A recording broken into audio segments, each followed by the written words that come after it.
We're going back in time to a pretty intense period in the Book of Mormon. The wars between the Nephites and the Lamanites. We're going to look specifically at Alma chapter 43.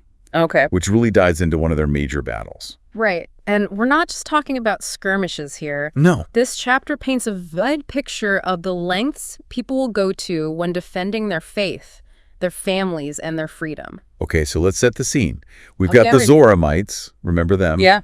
That split from the Nephites earlier. Right. Well, they've gone and joined forces with the Lamanites, yeah, which really ups the ante for the Nephites. This alliance is a game changer. And if you look at Alma 43.10, okay, you'll see that the Nephites' fear wasn't just about losing land. They were genuinely terrified that under Lamanite rule, they'd be persecuted for their beliefs. Right.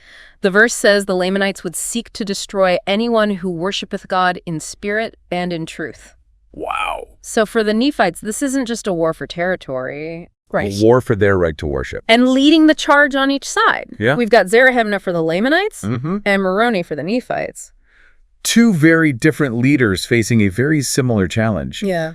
Zarahemnah, as the text describes him, is cunning, ambitious. And you can tell from Alma 43.7 that he's not above exploiting existing hatred to achieve his aims.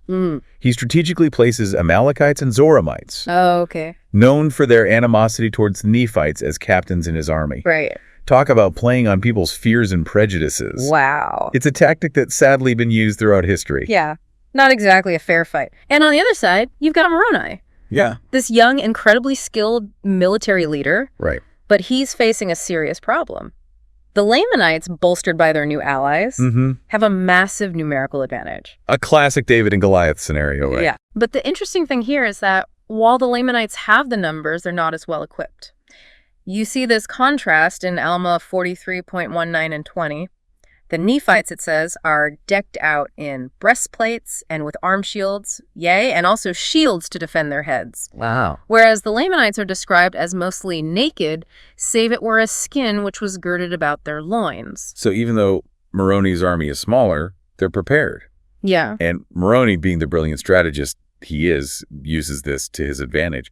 He knows the Lamanites are probably heading for the land of Manti, a likely target. Right. So he sets a trap for them in the wilderness near the river Sidon. Okay. He's already thinking steps ahead, anticipating their movements and using the terrain to level the playing field. That's what makes this story so compelling. You've got this clash of strength and strategy, faith and fear, a numerically superior but less equipped force against a smaller, well-prepared army led by a military prodigy who's not afraid to take risks. You can almost feel the tension building as they prepare to meet. It's a real edge-of-your-seat moment. Yeah. You've got to wonder what happens when these two forces finally collide. Yeah, absolutely. We'll pick up this discussion next time. Okay, sounds good. Thanks for listening, everyone. All right, see you next time. All right, so the stage is set, two armies poised for battle. And when that clash finally comes, it's brutal. Alma 43.44 describes the Lamanites fighting like dragons, fueled by their hatred and the promise of revenge. It's interesting, though. You see this incredible ferocity from the Lamanites initially, but then something shifts. They start to falter. And I can't help but wonder if the Nephites' faith played a role in that. In the heat of the battle, we see them turning to prayer, crying with one voice unto the Lord their God, as it says in Alma 43.49.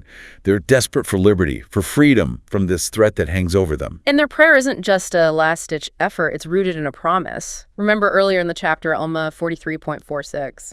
The Lord tells them, "Inasmuch as ye are not guilty of the first offense, neither the second ye shall not suffer yourselves to be slain by the hands of your enemies." They're drawing on that assurance, that divine protection as they fight. So they're not just fighting for their physical survival, they're fighting with this conviction that they have God on their side. And what's remarkable is that the momentum of the battle changes almost instantly. The Lamanites, who were so fierce just moments ago, are suddenly overcome with fear. They're driven back, completely disoriented. It's like their fighting spirit evaporated. It really makes you think about the power of faith, doesn't it? Whether you see it as a purely psychological phenomenon, the Lamanites losing their nerve, or as a direct intervention by God. There's no denying the impact of that belief on the Nephites' resilience. They held on to that promise, and it seems to have given them the strength to push back against overwhelming odds. And this is where Moroni, even in the chaos of battle, shows us what true leadership looks like. He could have easily pressed his advantage, sought to completely annihilate the Lamanite forces. Right. But instead, he does something unexpected. He orders his troops to stop the bloodshed. That act of mercy in the midst of such a brutal conflict is extraordinary. It speaks volumes about Moroni's character. He's not driven by vengeance or a thirst for power. Even in victory, he prioritizes compassion and respect for human life. And that's a lesson that transcends the battlefield. Absolutely. It's a reminder that true strength isn't just about might or dominance. It's about the courage to show restraint, to choose peace even when surrounded by conflict. And that's something I think we can all learn from, whether we're navigating a personal disagreement or grappling with larger societal issues. This whole episode in Alma 43 is a powerful reminder that the battles we face both individually and collectively often involve more than just physical confrontations. They're about defending our values, standing up for what we believe in, and finding the strength to act with compassion even in the face of adversity. And that's a challenge that resonates just as strongly today as it did back then. But how do we apply these lessons to our own lives? What does it look like to embody that same faith, courage, and compassion in our everyday experiences? Yeah, it really is a question we should all think about. The Nephites were in a place where they had to take a stand, Right. give up what they believed and risk losing their way of life, or fight for their freedom to worship how they felt was right. And even though it was so long ago, that choice still speaks to us today. We might not face real battles like they did, Right. but we do run into times when our values are tested, Yeah. when we have to decide what's worth fighting for. It's like when we see injustice in our own lives, or when someone's being treated badly. Do we just stay quiet, or do we speak up? Do we compromise what we believe to make things easier? Yeah. Or do we stand strong, even if it means facing pushback? And if we look back at the Nephites, we see their strength wasn't just from faith, it was also from being prepared. Yeah. They were outnumbered. Right, but they were ready. They had their armor, they knew the land, and they had a leader who inspired them to fight for what they believed in. Moroni's example is so powerful. It reminds us that real leadership is more than just giving orders. Exactly. It's about inspiring people, having the guts to make tough choices, and showing compassion even when things are intense. His choice to stop the fighting, to offer mercy to those who were trying to destroy them, that says so much about who he was. It does. It challenges us to think about how we can show that same compassion in our own lives, even when we don't agree with others. It's easy to get caught up in the fight, to let anger or resentment control what we do. But the story of the Nephites and Lamanites in Alma 43, it reminds us that true victory isn't just about beating our enemies. It's about staying true to what we believe. Absolutely. Acting with integrity and compassion even when it's hard. It's a reminder that we're all connected somehow.